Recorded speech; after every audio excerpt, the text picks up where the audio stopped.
Episode is going to be all about the best kept tax deferral secrets. You think you know how to defer taxes. You have no idea. Today's guest is going to share with you some insight that the world has been hiding from you. But this gentleman, Brett Swartz, he is on a mission to let people know that there are some very attractive ways. Number one, for you to better serve your clients. Number two, to be very attractive to your upstream partnerships. Guys, today's episode is one that you are not going to want to miss. The big question is this: how do those of us in the real estate industry with crazy amounts of ambition, how do we think bigger than the building of our own empires? How do we simultaneously seek success and significance, income and impact? My name is Justin Stoddard, and this is the Think Bigger Real Estate Show. Again, welcome back to today's episode. I'm thrilled to announce and introduce you to my guest and my friend. His name is Brett Swartz. He's out of the Northern California market. He is a licensed commercial broker in California. He knows his stuff when it comes to real estate, and he's probably the world's foremost expert. In fact, right now he is co-authoring a book with Kevin Harrington, the original Shark, and is all over the place because he really has some unique knowledge that, again, is going to make you better for your clients, help you attract new and better high net worth clients, and also make you very different and very attractive to upstream partnerships who can send you a lot of business in a hurry. My friend, Brett, it's great to see you again.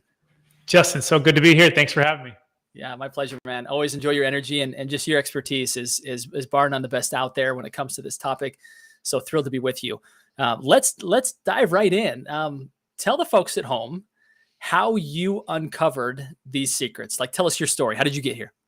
Yeah, I was just a real estate agent at the time, commercial agent at Marcus & Millichap, trying to help people buy and sell real estate in a 2006 world, which was actually a really great time to be a real estate agent. And then it went very south quickly in a 2008 crash. And I went from making a little bit of money to almost like nothing overnight. I don't know if you've ever been in a spot where you're afraid, not sure how you're going to provide for your family. That's where I was. I was going to survive in the business. If I was even going to make it out of this the transaction that's 100% commission, as you know, right? Situation where, especially in commercial real estate, was really tough. And so I found myself in my mentor's office, and I think it's a random Thursday, and this is somewhere around early 09. And I remember just sitting there going, "Oh my goodness! Like, I don't know how I'm going to keep the lights on," kind of thing. And do I need to go get a real, job, get the 9 to 5, right? I had a couple degrees and a minor. I'd studied in college, played basketball in college, had a lot of success. And then I was getting some momentum and everything just kind of hit a brick wall. And so I did what every good, I think, entrepreneur real estate wannabe does. You get a side hustle at a place to keep the lights on. My side hustle was Cheesecake Factory, where I worked nights and weekends. And then my brother, I moved in with my brother, my wife and I did, into his small condo with our first daughter, basically cut expenses to the absolute bare bottom. And during this challenging time financially, it was a great time to build grit, right? Build endurance, but also continue to learn. I continued to work at Marcus & Millichap, and I continued to learn from some of the best in the business. And I learned about something that was different than the 1031 exchange, because part of my challenge that I was going through, my clients were going through a similar one. They had too much toilets, trash liability, too much debt, not enough liquidity, and a lot of capital gains tax that had built up. And they're doing this thing called a 1031 exchange, which we all kind of know about as real estate professionals. Mm-hmm. And we found out that was the enemy, right? The enemy, because they found themselves in a situation where they were overpaying for properties, and now they lost half or everything. And so it became our mission to figure out, A, what went wrong, B, how do we separate ourselves from the competition in the future, and C, how do we solve this problem so they don't have to feel this pain. And so along that time, I learned about the Deferred Sales Trust, and I just started to study and practice it, and slowly, refer business to the attorneys, refer business to financial advisors, and it's really started to just, be a kind of a sponge to learn about it. And then fast forward, now all I do is speak and coach and teach people how to do this. And we close deals, weekly. I was able to retire from the Cheesecake Factory. My wife and I have 5 kids. She was able to stay home full time with our children, which was a huge value for us. And we absolutely love helping people get freedom and to be able to unlock what they want with their time and their energy and their wealth. 5 kids? Did I hear you right? What are you, crazy? I've got a big family as well. I love it, man. Yeah, 5 kids is great, right? Yeah, 4 to 12 is the ages. 4 daughters and a baby boy. My wife does. She's the super mom, and it's been almost 14 years of marriage, and we stay. It is pretty crazy, right? I mean, you think you have 2, and you're like, we thought you always wanted 2, at least for us. Then you had 3, and you're like, okay, that's probably it. Then you have 4, and then it was like definitely it. And then like my wife said she wants the 5. So these kind of things. I always say one baby at a time, one day at a time, right? Don't press it too fast. I love it. Yeah, we actually were crazy enough early on to say we wanted 6 up front, and we got to 6, and it was definitely we're done. So I commend the big family. I love it. I think it's beautiful. So you said something I think is really interesting that everybody needs to recognize here. You said 1031 exchange is the enemy, right? Because I want to expound upon that, because I think you bring up a really interesting point, is because some people don't actually want to trade property for property. They actually want to trade out, but the repercussions of doing so are so expensive, right? It's like, I guess I just have to go find another property. And like you said, there's a timeline where people end up buying stuff that they never would have bought before simply because they have to.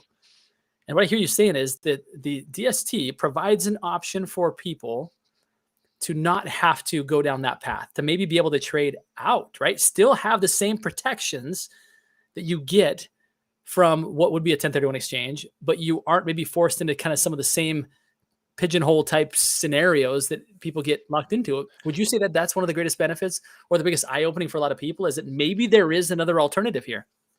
Yeah, the answer is yes, absolutely. All of that, and even more so than that. The 1031 exchange is kind of like blockbuster exit planning, right? And there's a thing called Netflix that came out. It was much more flexible. You didn't have to return it within 3 days. You had to drive in the snow. You didn't have to, didn't have to rewind the movie, or the DVD was scratched, right? In other words, it's not as flexible, especially if you're a residential luxury agent listening to this episode right now. A 1031 exchange doesn't work for a primary home. In fact, it only works for investment property. So we did a deal in Palo Alto, $8 million luxury home on University Avenue for one of the top realtors in the area for the last 20 years. And for his own house, he said, Brett, I always thought, by the way, it's funny fact, he had 6 kids too. His kids are all out of the house. He's in this huge house. He's like, Brett, I feel real estate rich, cash flow poor. I mean, in fact, a lot of my equity in my retirement is tied up in this property. But if I sell, I'm going to get hit with huge tax. So I can't even sell unless I want to move out for 2 years and then try to do this 1031 thing, which is a whole nother, animal, because you have to not only replace equal or greater value, but to do equal or greater debt. And so he wasn't even able to sell. And that realtor, he hired someone to sell his own house for representation purposes. He's like, he wouldn't have got paid. I wouldn't have got out of my house. I wouldn't get location freedom. I wouldn't get cash flow freedom. I wouldn't get debt freedom. And so really the question is, you have to ask yourself, what are you trying to solve, right? Where are you at right now? What's your A? And B is where you're trying to go.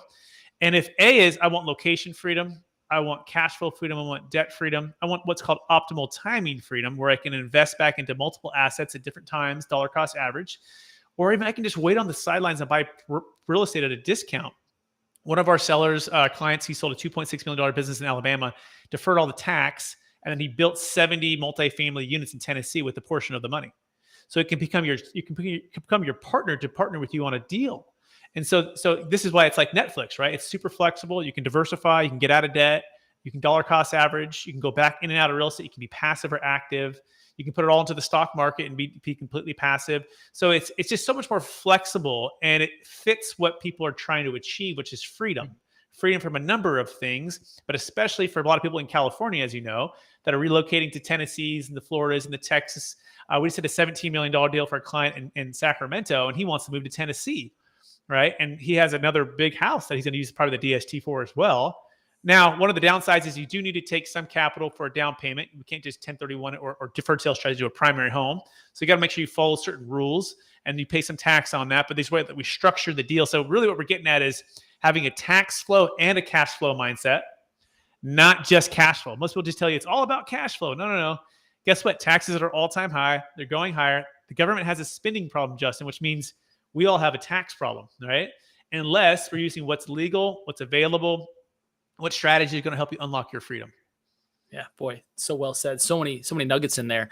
I think if you didn't already prove the fact, just based on your previous accomplishments, that you are the foremost expert on this topic, I think you now have, and people likely would say, I need to talk to Brett if I have any more questions about this. So before I get too much further into the episode, Brett, let's just put it out there right now. How do people contact you? Yeah, you can go to capitalgainstaxsolutions.com. We have a free ebook you can download right now. We also have our YouTube channel, Capital Gains Tax Solutions, where we go through a playlist, the Deferred Sales Trust versus the 1031 exchange, the Deferred Sales Trust versus the other DST, which is the Delaware Statutory Trust, which a lot of people get it confused with. We have client deal stories. We have walkthroughs. We have all of it on there. You can really kind of geek out for about an hour, and you'll have a lot of the information. That's Capital Gains Tax Solutions YouTube channel or capitalgainstaxsolutions.com. I love it. Guys, this is super helpful. By the way, I just realized the connection that you have with Don Yoakum, who's quickly becoming one of my favorite people ever. Anyway, so Don, glad you're here, buddy. Great to see you. So what I want to talk about, Brett, because I believe that again, you've proven the fact that you are the foremost expert on this topic. So people know now how to get a hold of you. What I want to go into now is if I'm a residential real estate agent and I am now getting a glimpse of what this can do for me, I want you to teach us what would be the best approach if I've got a group of people in my database who are high net worth clients. What would you do leaving this episode to take that and begin to market yourself as somebody who can help them solve problems that other people aren't able to solve? What would be your recommendation there? Well, the first thing is you got to make sure you're asking questions of the client to uncover needs and challenges, right? I mean, that's the first thing, and make sure that your agenda is not about getting a listing or getting business. Your agenda is 100% what their challenges are. By the way, our company is called Capital Gains Tax Solutions with an S, because sometimes it's not just the Deferred Sales Trust. Sometimes it is the 1031 exchange or Delaware Statutory Trust or donor advised fund or charitable remainder trust or opportunity zones, or cost segregation through buying multifamily investments. So there is solutions, plural. And so as a real estate professional myself who is still selling properties, winning listings, I'll give you the deal story that I just did for our client. In fact, they get called by some of the best top brokers, and we've had relationships all the time. And I said, why did you list with me? And they said, Brett, because you actually solved our problem. We were selling for them a $2.5 million, 15-unit multifamily property outside of Sacramento in Placerville. And they had done a 1031 exchange from a duplex in Manhattan Beach to this property about 10 years ago. Now, their NOI was about $120,000. And when they bought it was $1.2 million. Now the property has doubled in value. Their NOI went from, let's say, probably 90 to 120 over those years, right? But still, they're basically, their cash flow is about 4.5%, or the return on equity is about 4.5%. So we did an analysis which said, hey, what if we could increase your cash flow by 60%, which is the Deferred Sales Trust is going to be able to do? And really, what are you trying to do? And we dug into the situation that, hey, they had two twin daughters, okay? They had kids a little bit older in life, and they had built up their nest egg of about, $3, $4, $5, $6 million of wealth. And right now they didn't need any more millions. They needed time and energy.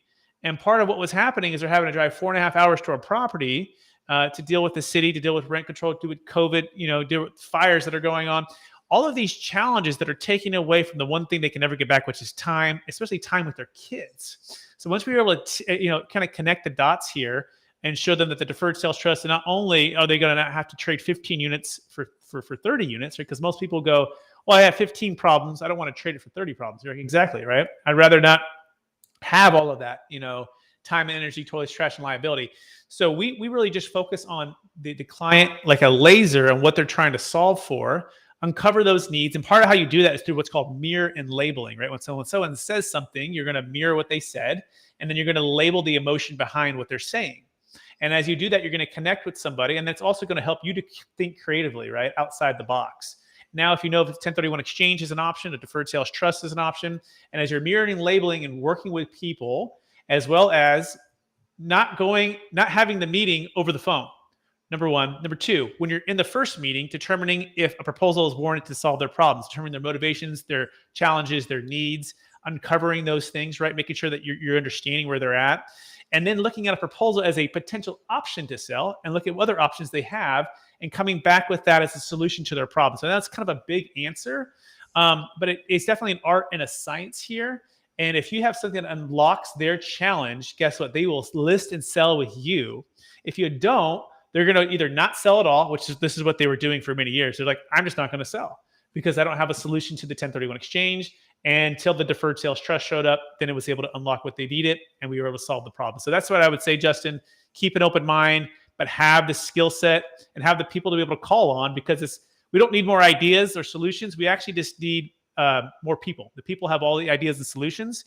And at first, you want to connect and partner with us, and then eventually you can be speaking these 1031 exchanges, these Deferred Sales Trusts, mostly on your own. And that's really the goal. So you can come in like this with a skill set that's going to unlock the challenges for your clients. So let me stop there. If anybody that's listening with half a brain right now, right, meaning that you're focused on something else, maybe you've got your other screen open, you're working on stuff, and you're like, I liked what Brett said, but I did not give it my full attention. Just know that you can go to Brett's website and you can actually tap into a number of resources that will help you. Okay. If by chance you're focusing and you want us to go back and simplify what Brett just said there, because you can recognize really quickly that Brett knows a lot about this topic, right? So you have high net worth clients who have a property that they're not selling because they don't like the alternatives that they have, right? So think about the clients that you serve right now. There are clients in your database who potentially own properties who they aren't getting the joy out of them that they thought they were going to, but they don't know the alternative. It might be an interesting conversation to reach out to say, hey, I know you guys own multiple properties, and I just learned about, or I've taken a deeper dive education into some additional ways in which you can divest of that property without experiencing the same tax consequences of selling it, nor do you necessarily need to just trade into another property. So that might be a very kind of simple way to approach somebody and then leave it open at that point, right? And know that at any point, if you need to bring Brett into that conversation, that's what he does, right? So you can quickly make an introduction there so that he can explain it.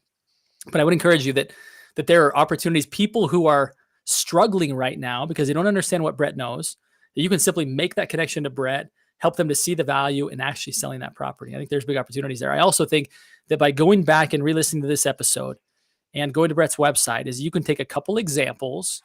You're not going to take them as your own, but going to say, I know of a couple, or I know of a gentleman who was in, and then restate the experience that Brett just shared right there. Take that to a financial advisor, take that to a CPA and say, are you aware of some of these other alternative ways in which people can sell their existing property and experience the benefits of deferred tax that are maybe not your typical traditional ways of doing so? And I think at that point, you will have become more attractive to those partners. They're going to recognize that you're better and that you're different than the average status quo agent. You're going to quickly stand out, which will not only give them another reason to have conversations with you, but it's going to give them another reason to want to refer you the business that they have. So great stuff, Brett. What else should people know about this before we wrap up? I know we have just a few more minutes left, but I'd love to hear any other insights that would really help people to understand, not know everything that you know about it, because you're obviously the authority and the expert here, but very tactical stuff that people can do today to take this information and go apply it to help them get more business and stand out in a crowded marketplace. Yeah, the first thing, understand who it's for, right? So it's anyone who's selling $1 million asset worth at least $1 million net proceeds, $1 million gain, except if it's a primary home, you have what's called a 121 exclusion, which you get a little bit of tax break, actually substantial tax break, about 500,000 married, 250 single. So we need about a $2 million gain, right? And about a $1.5 million, net proceeds, then you qualify. So, but it also works for business owners. It works for cryptocurrency. We did a $5 million exit for a client who bought 50,000 worth of Bitcoin and went to 50 million. And what's so cool about that deal was A, we got her diversified, B, we got her out before the crash, but C, she used the capital to invest in a startup company with her college roommate, her dream, versus working for a big tech company. But that same money can go to real estate investments. So a lot of people don't realize that it's kind of like 1031 exchanging business or crypto or even stock. You can sell, you diversify, defer the tax, and then you can go buy real estate. So as a real estate professional, you have another buy side opportunity for commission there, right? Most people want to be in real estate. They just don't know how to get there without getting hammered by tax. So they have these other assets. And in fact, there's a big stat that according to the American Bankers Association, there's about 77 million baby boomers in the US alone. Every single day they're turning 65, 10,000 turning 65. And there's about $32 trillion of wealth. Justin, these are our parents, right? And they're passing the wealth down to us over the next 18 years. This is known as the largest wealth transfer in the history of the planet. Now, guess where the three top assets of all of the American wealth is tied to? High-end primary homes, businesses, private equity, and commercial real estate. So all of a sudden, if you have something that's going to help in this wealth transfer, to unlock capital, to defer tax, to go buy more real estate, would it make sense? You have a game-changing Netflix type of old blockbuster way of doing things, blockbuster, in the Deferred Sales Trust, and that's what provides the transformation. When you can unlock these freedoms and unlock the capital where people feel stuck and trapped, you want to come with creativity, with confidence, right, with clarity on what's possible, and when you do that, that unlocks, like Justin just said, you separate yourself from the competition. You're no longer just a real estate agent or a luxury agent. You are a luxury agent who helps people defer capital gains taxes, right? You're no longer just a commercial real estate agent, but you have something that can save a failing 1031 exchange. We are constantly saving 1031 exchanges, a backup plan or alternative. People call us and they're just blown away that this can happen and it works. And they go, wow, you saved my 1031 exchange. I would have paid hundreds of thousands to millions of tax. This is incredible. And that's the key. You want to make sure you know what it is, who it works for. The last thing I would just say is don't feel like you have to have all the answers, right? Like Justin said, you can lean on deals. Like we did another one in Sacramento for a client. His name's Steve, a 7-unit multifamily complex, sold the property, saved a 1031 exchange, separated the partnership. We did another one in San Diego for $13 million. It was this car wash.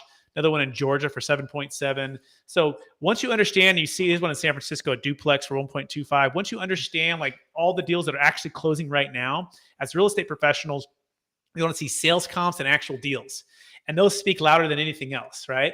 So literally you can email me. I'll give you a copy of all of the financial advisors and also the groups that we're working with. And you can just here's the deals that are closing. I didn't close them, but talk with Brett. He did. Right. And he can work with us to help us to exit this. And that's the point. Like you probably already do this with escrow agents and 1031 exchange companies, make the handoff, and that can unlock the capital and the listing for you. I'll share an experience that was shared with me by a financial advisor just a few weeks ago, Brett, that goes to show how oftentimes little people know and how helpful you can be. Because again, we position this is how you separate yourself. This is how you get more business. And that should appeal to everybody here. Yet this show is about not just creating successful businesses, but significant lives. And let me tell you a story about how you can do that. So a financial advisor, they inherited a client too late. And this client that the dad was getting ready to pass, he was so excited that he was able to pass 3 commercial properties to his family. Little did he know and really calculate the death tax, ended up selling 2 properties to pay for the taxes. And so the family only inherited 1, where that could have been prevented, right? And the financial advisors were just shaking their heads, being like, I wish we could have gotten there earlier because we could have done something about it. So there's in this process of transferring wealth from one generation to the next, which is one great avatar that you should be looking for when you're asking yourself to whom would benefit from this. Yeah. Let me add to that too, by the way, while you're talking about that. This is a great point, and it's perfect for what's called the DST 2.0. And so what Justin is referring to is the estate tax or the death tax. By the way, it has nothing to do with a stepped up basis. We've been taught blockbuster 1031, which is swap until you drop, which basically means you just keep trading properties. And then the kids get a stepped up basis when you drop dead, and then they can walk away capital gains tax free. And that is true. That is correct, as long as the laws stay that you can keep a stepped up basis.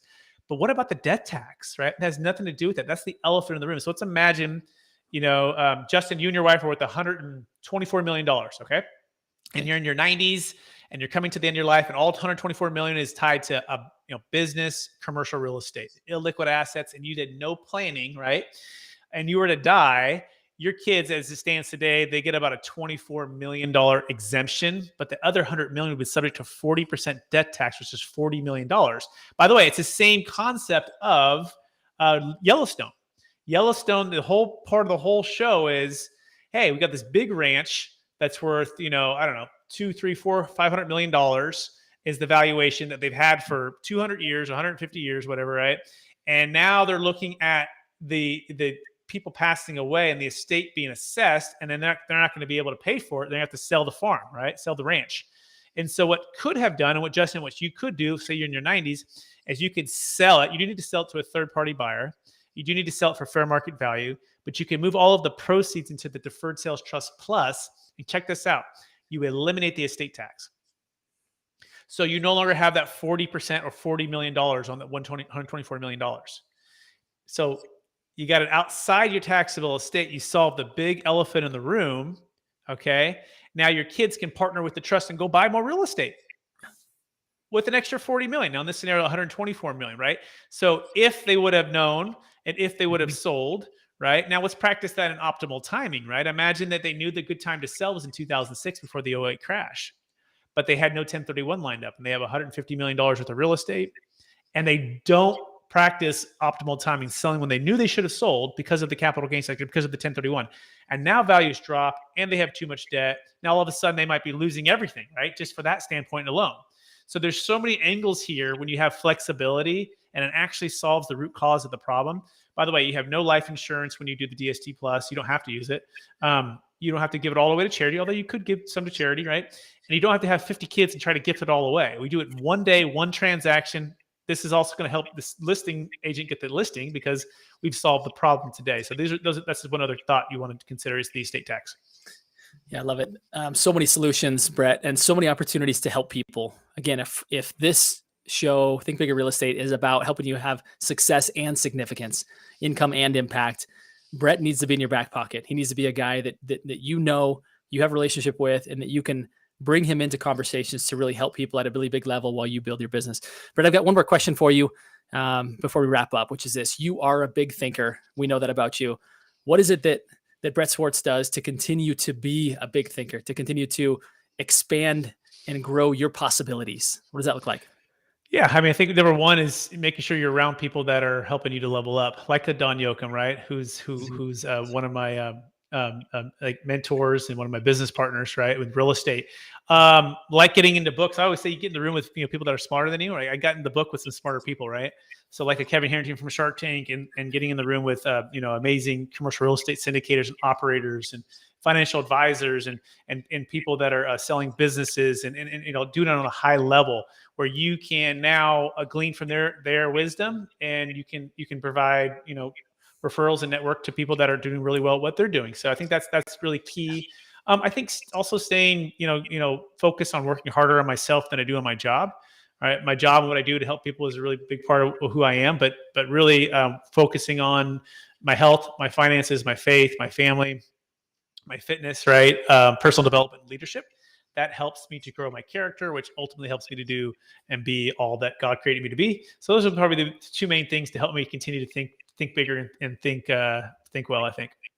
I love it, Brett. A guy that I admire in all aspects of life. So such great answers, such great insight. Again, for those that are listening today, please go find Brett.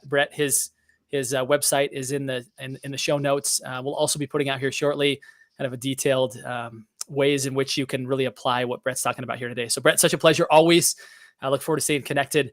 And thank you so much for coming on. And for everybody listening today, my final request is this: go think bigger. And Brett, thanks again for helping us do that, my friend. Thanks a lot.